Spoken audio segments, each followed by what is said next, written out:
राजा राम मोहन राय। समाज सुधारक राजा राम मोहन राय।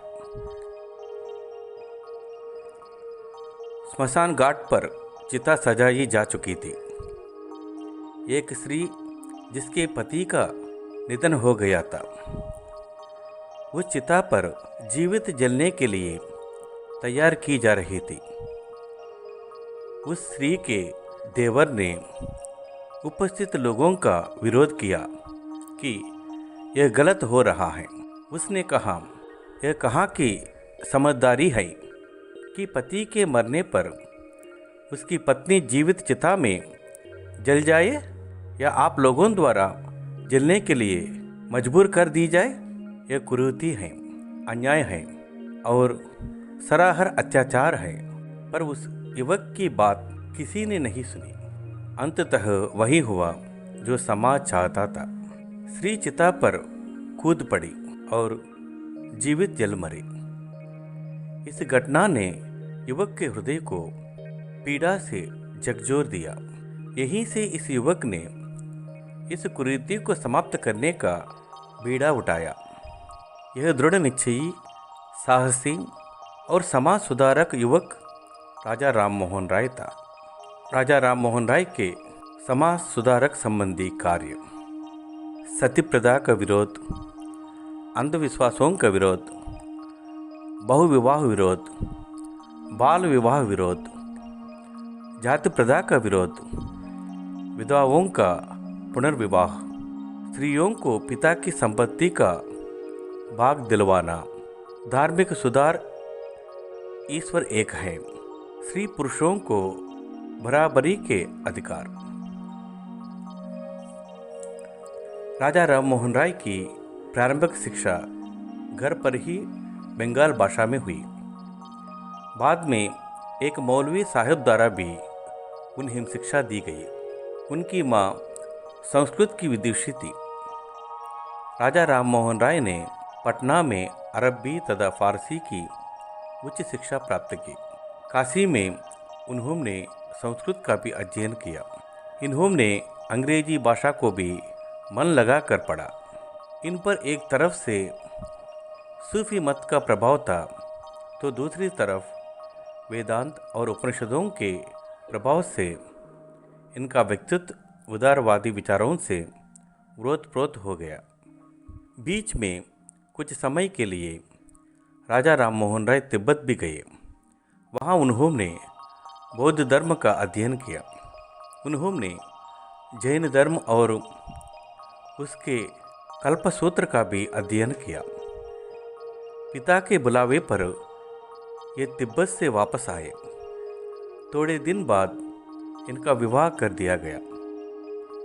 पारिवारिक जीवन के निर्वाह के लिए उन्होंने ईस्ट इंडिया कंपनी के अधीन क्लर्क के पद पर नौकरी कर ली। अपनी मेहनत एवं ईमानदारी के बल पर ये दीवान जैसे उच्च पद पर पहुंच गए।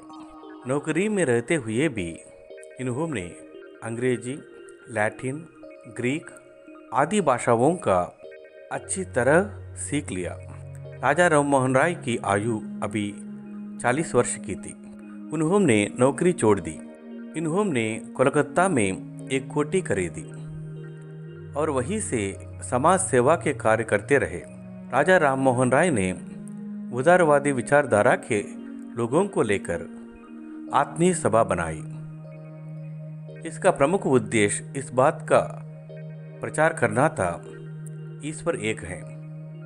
पर उनके इस कदम से कट्टरपंथी लोग नाराज हो गए। वे उनके विरुद्ध तर्क चिंतन करते थे। राम मोहन राय उनकी शंकाओं के समाधान के लिए लेख लिखते और उदारवादी दृष्टिकोण के प्रति उन्होंने सहमत करते। राम मोहन राय ने ईश्वर एक है की अवधारणा को स्पष्ट करने के लिए ब्रह्म सभा की स्थापना की। इसका नाम बाद में बदलकर ब्रह्म समाज कर दिया गया। इसमें भी धर्म की अच्छी व उदार बातों का समावेश किया गया था। राजा राम मोहन राय ने अपने विचारों को फैलाने के लिए सन 1821 में संवाद कौमुदी बंगाल साप्ताहिक पत्र प्रकाशित किया। उनके अतिरिक्त उन्होंने 1882 ईस्वी में फारसी में मिरायतुल अखबार भी प्रकाशित किया। वे अंग्रेजी शिक्षा के पक्षधर थे।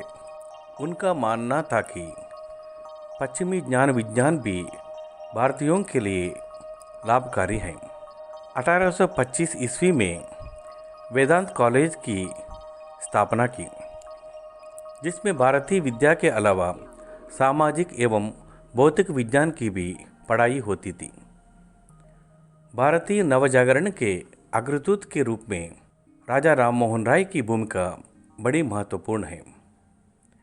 उन्होंने भारतीय धर्म और सभ्यता को अंधविश्वासों से मुक्त कराने का प्रयत्न किया। उनका कहना था, मैं केवल अंधविश्वासों की आलोचना करता हूँ, न कि धर्म की। राजा राममोहन राय को राजा की उपाधि कैसे मिली? राममोहन राय के समय मुगल शासक कंपनी से मिलने वाले धन से संतुष्ट नहीं था। उसने राममोहन राय को अपना प्रतिनिधि बनाकर इंग्लैंड के शासन के पास भेजा। इसी अवसर पर मुगल सम्राट ने उनको राजा की उपाधि दी। स्वतंत्र प्रेमी राजा राममोहन राय की राजनीति का आधारभूत सिद्धांत उनका यह विश्वास था कि शासन की क्षमता भारतीयों में किसी से कम नहीं है। उन्होंने प्रशासन में सुधार के लिए आंदोलन किए। ईस्ट इंडिया कंपनी के विरुद्ध शिकायत लेकर राजा राममोहन राय ने 8 अप्रैल 1831 ईस्वी को इंग्लैंड पहुंचे। वहीं से वे फ्रांस की राजधानी पेरिस गए। वे फिर इंग्लैंड वापस आए। धीरे धीरे उनका स्वास्थ्य खराब होता गया। इंग्लैंड के ब्रिस्टल नगर में 62 वर्ष की आयु में उनका निधन हो गया। ब्रिस्टल नगर में आज भी उनका स्मारक बना हुआ है।